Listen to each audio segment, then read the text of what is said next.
Carolina, quiero agradecer esta mañana, ya estamos con el doctor Rodolfo Quiroz, que nos acompaña, el gerente general de Clínica Follanín, y que bueno, va a comentarnos un poquitito y va a analizar con nosotros cómo estamos en esta situación de pandemia en el país. Doctor Quiroz, ¿cómo está? Muy buenos días, qué gusto volver a hablar con usted.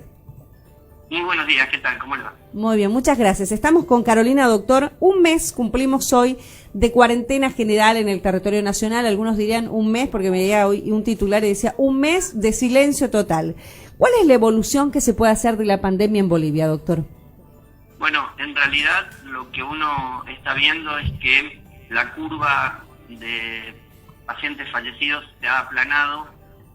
Aplanado significa que el crecimiento que antes tenía o que se vieron en otros países, que era exponencial, hoy se está viendo que es un crecimiento mucho más lineal, donde el número de personas fallecidas se está duplicando casi aproximadamente cada 14 días. ¿Sí? Esto también se está viendo en Argentina. Esto marca en parte la efectividad de las medidas que se están tomando en términos de cuarentena. O sea que la cuarentena ha sido positiva. ¿Es positiva? Está funcionando. Está funcionando. La cuarentena estaría funcionando en este momento, sí. Bien, claro. ¿Qué significa un poco, doctor, para que la gente entienda el tema de aplanar la curva? Las autoridades de salud obviamente están más entendidas en materia. La ciudadanía no entiende mucho del tema, pero cuando hablamos de la famosa curva, hemos estado guardando cuarentena, enteramos ya 30 días. ¿Logramos el objetivo con esto? Sí, uno podría decir que sí. A ver, el tema uno puede medir o tomar en cuenta varios indicadores. Uno es la cantidad de casos confirmados, pero eso depende básicamente de la definición de caso que uno utilice, es a qué paciente se le va a hacer la prueba y la cantidad de pruebas que se realicen. El número, que es un número más duro y que en realidad está menos influenciado por los otros elementos, es la cantidad de fallecidos. Entonces, ese número ha ido aumentando, pero lentamente, a diferencia de lo que ha pasado en otros países, como le comentaba antes. En ese sentido, lo que podemos decir es que la medida que se ha tomado con respecto a la cuarentena es efectiva, pero un punto importante es saber qué sigue después o cómo se va a enfrentar la salida de la cuarentena. Doctor, ¿y cuándo llegaríamos al pico de esta curva, digamos?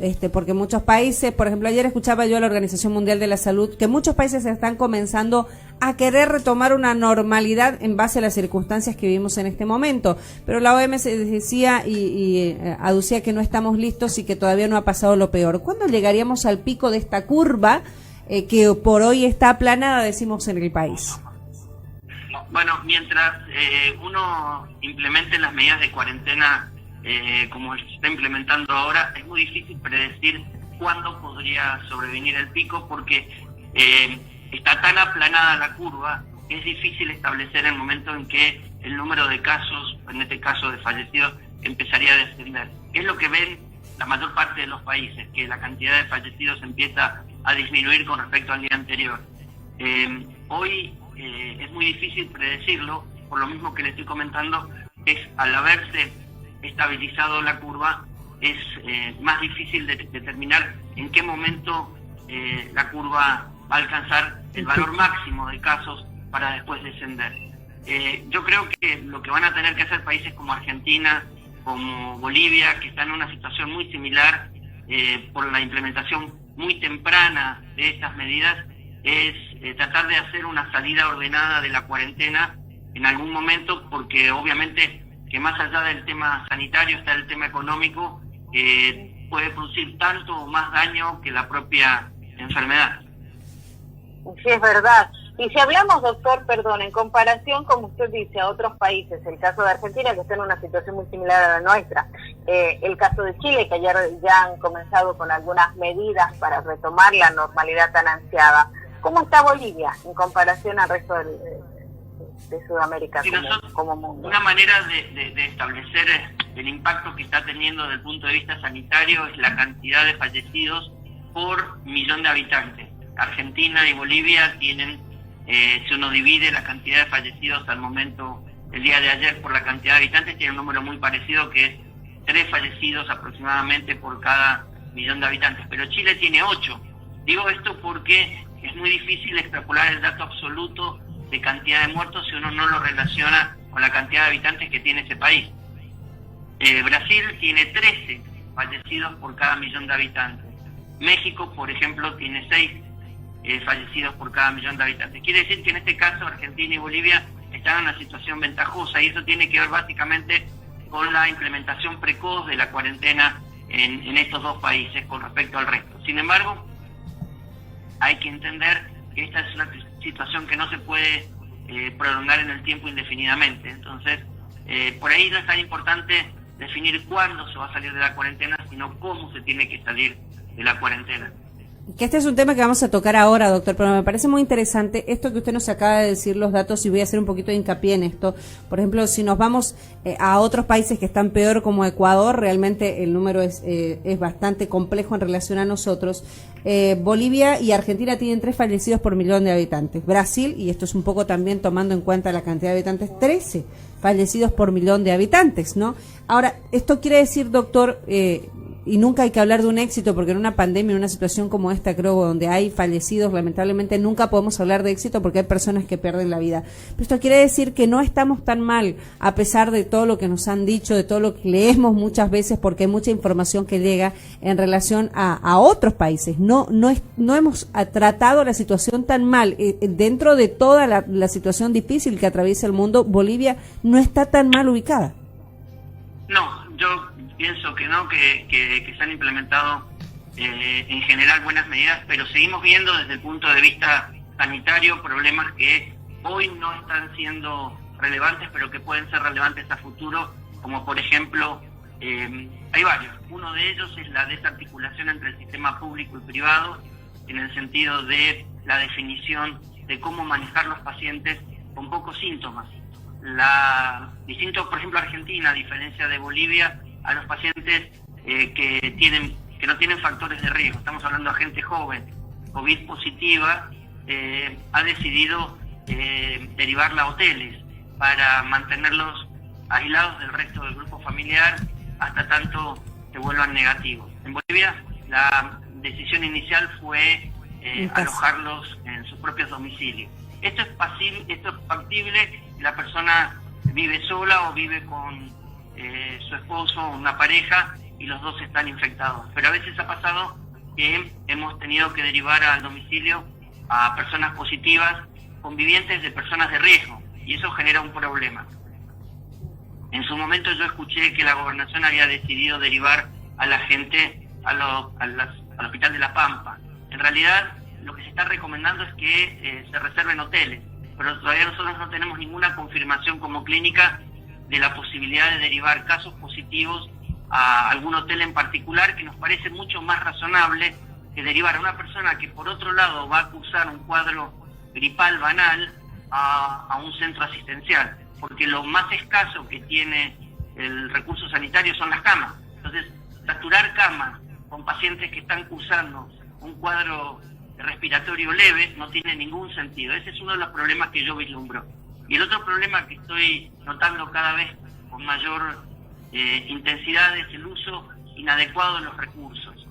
Hay muchas medidas que están tomando en distintos lugares que han demostrado que no tienen ninguna utilidad. Y más aún, ahora hay alguna evidencia de que pueden hasta ser dañinas, como por ejemplo los túneles para desinfectar a las personas. Usted entenderá que el virus no está afuera de las personas, sino está dentro de las personas. De hecho, es un virus respiratorio que se transmite por las gotas y por el contacto. Por lo tanto, hacer pasar a una persona por un túnel donde se le aplica un desinfectante, para el cual no sabemos si esa persona es alérgica o eventualmente qué daño puede producir, es realmente no recomendable. Y hoy hay ya reportes a nivel internacional del daño que este tipo de estrategias podrían producir sobre la población. Entonces yo veo que esas cosas se van extendiendo y no tienen ninguna utilidad, y hay un costo detrás de todo esto. Hay que recordar que los recursos son escasos. Y el último punto que me parece también importante es la falta de decisión por parte de las autoridades de fijar los precios de los productos que se vuelven críticos para la atención médica. Me refiero a los barbijos quirúrgicos 95, a las batas de aislamiento, etcétera. Nosotros vemos como clínica que ese precio permanentemente está incrementándose, lo cual hace prácticamente difícil establecer un aprovisionamiento adecuado para la atención de los pacientes. Entonces, otros países lo que han decidido es que esos precios o bien se retrotraigan a enero de este año, o bien el Estado controla el margen de utilidad de esos insumos para que no haya una escalada de precios. Doctor, usted hace referencia a 3 puntos que sí son importantes y entre ellos muchas personas se sienten identificadas y dicen, sí, yo digo lo mismo, y es real, doctor, porque la gente de ese caso también con todo este tiempo que han tenido lo analiza. La situación de aislar a los pacientes que son COVID positivos en un solo lugar, pero no llevarlos a un lugar donde incluso hasta sus defensas pueden bajar por una cuestión de... no se sienten cómodos, dicen de que cuando nosotros estamos deprimidos, las defensas bajan automáticamente. Aislarte de tu familia y llevarte a un lugar donde vas a estar con enfermos, porque literal hay personas que están mucho más enfermas que algunas otras personas que presentan síntomas que son mucho más leves. Y eso es algo que ya se había mencionado y que se sigue cuestionando. El por qué mandarlos a casa, si sabemos que aquí en nuestro país lamentablemente en una vivienda tenemos mamá, papá, abuelitos, primos, sobrinos, son viviendas donde son multifamiliares y donde hay mucha exposición a un contagio con terceras personas. Totalmente. Yo ahí quiero aclarar una cosa. A ver, hoy los hoteles en Bolivia están vacíos, porque de hecho no hay turismo, por lo cual es razonable pensar que uno podría utilizar ese recurso que está ocioso para poder alojar personas ahí. Esas personas, la logística para poder hacer eso es extremadamente simple, porque en realidad uno lo único que va a requerir es una habitación individual para la persona. Si hay un matrimonio, ese matrimonio podría, si están los dos infectados, estar en la misma habitación. La parte logística que tiene que ver con el reemplazo de sábanas y toallas, eso ya uno que ha ido a hoteles sabe que trata de hacer lo menos posible para inclusive no dañar el medio ambiente. Y la comida se puede servir en envases descartables que la gente pueda utilizar, comer y dejar después en la puerta de la habitación y eso recogerse. Estas experiencias han sido exitosas. De hecho, como le decía antes, países limítrofes las han implementado y eso ha generado, digamos, una mejor aceptación por parte de la gente. Imagínese usted, si usted supiera que lo van a mandar a un hospital y resulta COVID positivo, es probable que no declare esa situación o no consulte. ¿Qué países, por ejemplo, doctor, qué países han aplicado esto de los hoteles para los positivos leves? Inicialmente Argentina lo ha hecho y lo han hecho países de Europa que han determinado lugares alternativos, se llaman lugares alternativos de atención de pacientes, ¿sí? Son sobre todo, como usted comentaba, en lugares donde es más difícil que la gente cumpla estrictamente con el aislamiento. También se ha hecho, por ejemplo, con la gente repatriada que regresa de países. Argentina sigue repatriando gente que está en el exterior, que vienen de países donde circula el virus y se los deja en cuarentena 14 días aislados en hoteles. Y todos estos gastos, estas medidas son útiles. Estos gastos, doctor, obviamente los asume el Estado Nacional, ¿no? Hay que plantear esto también porque hay mucha gente que ha venido incluso de afuera y en algún momento ha tenido que erogar de su propio bolsillo el tema de los hoteles. Ahora, yo le comento, es mucho más barato una cama de hotel que una cama de hospital, porque en una cama de hospital hay que pagar toda la atención de las enfermeras, los médicos que van a estar en el lugar, mientras que en un hotel no se paga absolutamente nada, solamente el permanecer en la habitación y alguien que tome contacto. Yo le conté en una reunión anterior que nosotros habíamos seguido pacientes en el domicilio por vía telefónica, con lo cual ni siquiera es necesario que un médico revise a los pacientes que están en un hotel todos los días, porque vuelvo a repetir, es un cuadro respiratorio leve, sin impacto. Claro, y estos pacientes a los que usted hace... gente joven que no tiene factores de riesgo. Y a los que usted... Estoy hablando de gente menor de 60 años, que no sean hipertensos ni diabéticos, y que tengan enfermedad cardiovascular, etcétera. Claro, el doctor es muy puntual en esto, y el doctor hablaba de pacientes que efectivamente ustedes les han hecho seguimiento y que han logrado de alguna manera superar la enfermedad y que efectivamente hoy se cuentan entre los pacientes recuperados. ¿Qué tipo de tratamiento, doctor, o qué novedades existen con relación a lo que se aplica como tratamiento para el COVID-19 en este momento en el país? A ver, lamentablemente no hay ningún tratamiento que a nivel mundial haya demostrado efectividad para poder o bien curar la infección por COVID-19 o bien haya permitido prevenirla. En ese sentido hay dos estrategias que se están llevando adelante, generales. Una es el tema de las vacunas, que como ustedes ven permanentemente se dice que la vacuna va a estar lista. En realidad todos los ensayos que hay ahora tienen que ver con pruebas de seguridad de la vacuna en voluntarios sanos para después pasar a la prueba de campo, que es vacunar a personas que estén expuestas a COVID. En la medida que la pandemia sea más controlada, es más difícil llevar adelante estas pruebas porque la exposición es cada vez menor. Pongo un ejemplo, si toda la gente usa barbijo, toda la gente usa higiene de manos, la transmisión del virus empieza a descender, con lo cual el testear la vacuna se hace cada vez más difícil. Así que no hay que hacerse ilusiones, la vacuna a nivel disponible para el mundo no va a estar antes del año que viene. Aparte, el país que la empieza a fabricar va a tratar de abastecer a su propia población antes de exportarla. De que ese es el tema de la vacuna. Hay una segunda estrategia posible, que es, en vez de que la persona forme sus propios anticuerpos, es usar anticuerpos de personas que ya se hayan infectado con COVID y que se hayan recuperado. Eso es lo que se llama transfusión de plasma de convalecientes. Hay algunos estudios muy pequeños que han demostrado que esta estrategia es útil. Bolivia tiene experiencia en La Paz con un virus que produce una enfermedad que se llama fiebre hemorrágica boliviana. La gente de La Paz ha trabajado con el Instituto Magistegui de Argentina, que tiene la fiebre hemorrágica argentina, que es el virus Junín, y se han hecho pruebas en su momento del uso de plasma convaleciente para tratar esas enfermedades con éxito. Sé que en La Paz se está trabajando, el Banco de Sangre de La Paz está trabajando con el Instituto Maistegui de Argentina para desarrollar un protocolo para poder obtener plasma de convaleciente. Esto implica una logística compleja, que son los insumos que se requieren para eso, además de la donación voluntaria de las personas que ya estén recuperadas de COVID, ¿no? Y en la medida que el número no sea muy importante, también es poca la posibilidad que uno pueda contar con esa estrategia, pero es una alternativa a explorar. Y por último están los medicamentos. Y ahí quiero hacer hincapié que, como le dije antes, no hay ningún medicamento que haya demostrado en forma inequívoca que cura la enfermedad. Sin embargo, hay algunos estudios preliminares, ensayos, que muestran la utilidad de algunos productos como la hidroxicloroquina, que es un antimalárico, el lopinavir, ritonavir, que es una droga que se usa para el tratamiento del SIDA, es un inhibidor de proteasa, y algunos antivirales que también se pueden usar, pero que no están disponibles acá en Bolivia.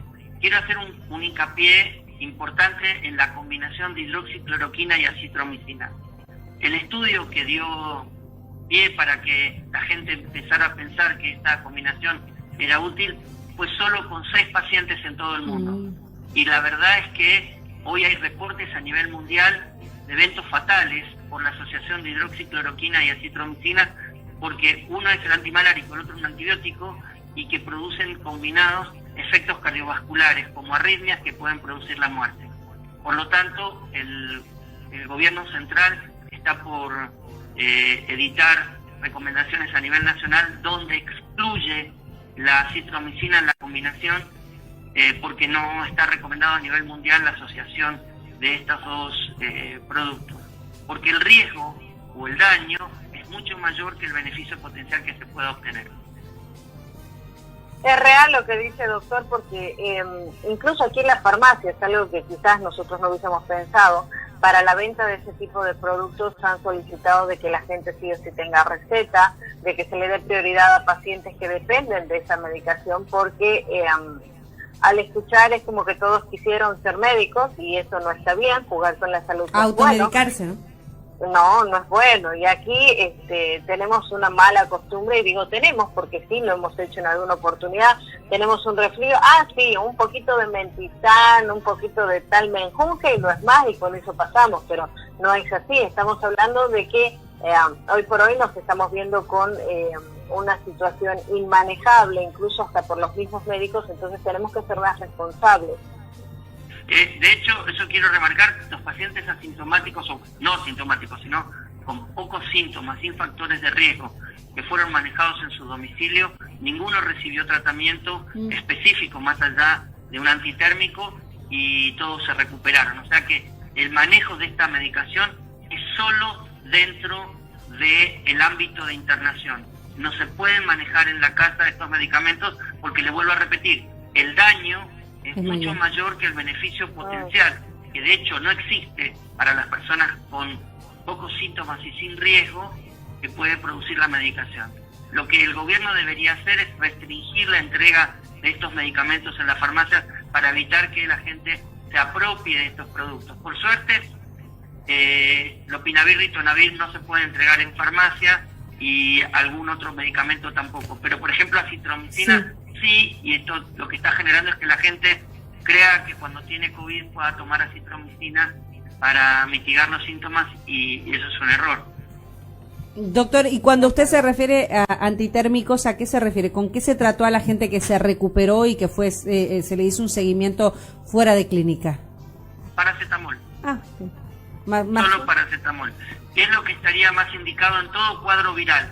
Hay cosas que estamos reaprendiendo porque en realidad siempre se recomendó el uso de paracetamol como antitérmico, más que el ibuprofeno, más que la aspirina, porque hay cuadros como por ejemplo la varicela, o la gripe misma, que si uno usa aspirina puede aparecer una enfermedad que se llama síndrome de Reye, que produce una insuficiencia hepática aguda fulminante. Por lo tanto, como antitérmico siempre el mejor antitérmico es el paracetamol. Bien, entonces... Frente a un cuadro viral, me refiero a un cuadro febril, sin una causa conocida, ¿no? Exacto, doctor. Pero lo importante, como usted decía, es hacer hincapié en estos puntos específicos para, ir un poco orientándonos todos como población.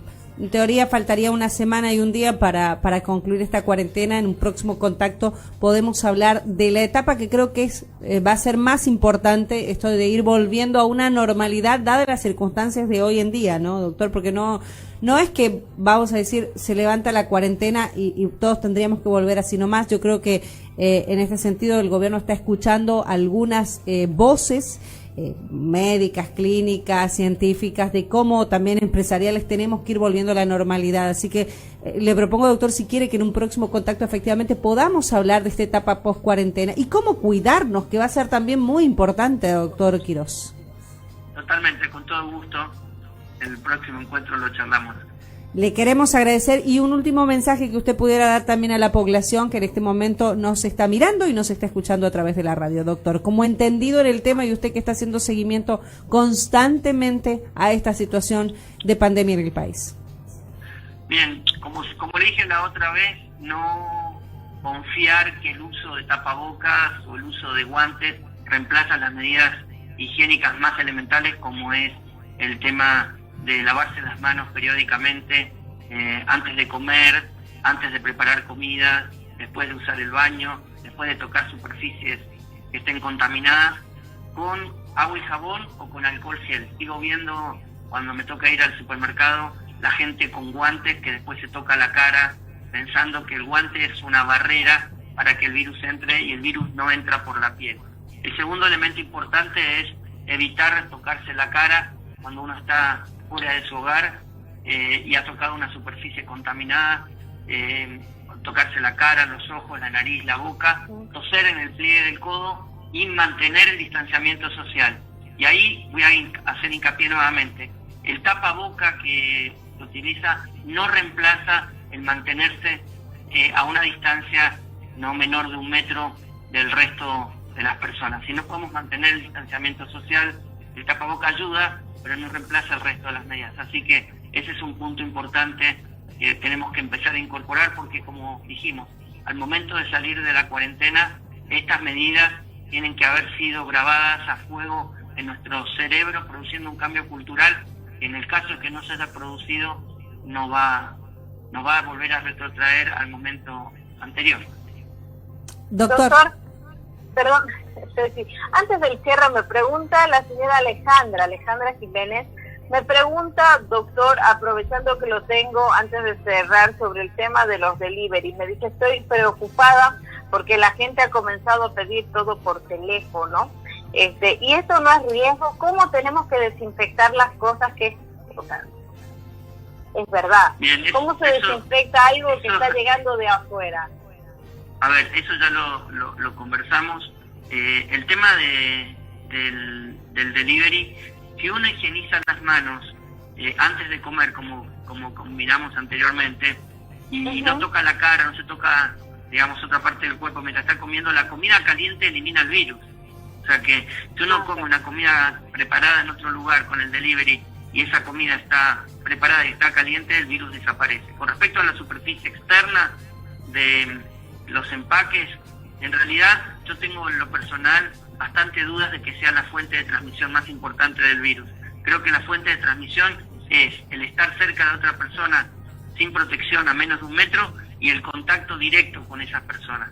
Por lo tanto, si uno quiere sentirse más seguro, puede limpiar la superficie externa de los empaques con alguna solución de lavandina, que son 20 centímetros cúbicos de lavandina en 1 litro de agua, o bien con alcohol, y con eso es suficiente. Me parece que hay muchas más ritualidades, verdades en este tema, con respecto inclusive a la suela de los zapatos. Eso, no hay ninguna evidencia que haya demostrado que desinfectar la suela de los zapatos nos proteja del COVID. Y ya que me lo pregunta, veo que las calles se desinfectan a veces, o las superficies. En una ciudad como Santa Cruz de la Sierra, donde hay viento, lo que he hecho en 5 minutos después está cubierto por tierra, con lo cual no hay ningún valor desde ningún punto de vista en ese sentido. Interesante, Perfecto, doctor. doctor, Vamos gracias. aprendiendo. Todos los días, yo aprendí con el doctor Quirós, los primeros días, claro, es un tema de un placebo en la cabeza. Decía yo los guantes cuando me tocaba salir, porque realmente tenía mucho temor los primeros días. Y aprendí con el doctor Quirós que los guantes no eran necesarios, porque iba a ser más fácil que yo esté cada rato limpiándome las manos, lavándome las manos, o con el alcoholcito, ¿no? Entonces, uno va aprendiendo, doctor, y le agradezco muchísimo. Muchas gracias por haber conversado con nosotros, y volvemos a conversar en los próximos días para tratar este tema, doctor Quirós, de la post-cuarentena, cómo tenemos que prepararnos y educarnos. Listo, hasta luego, gracias. Gracias, chao, doctor Quirós. Gracias, doctor.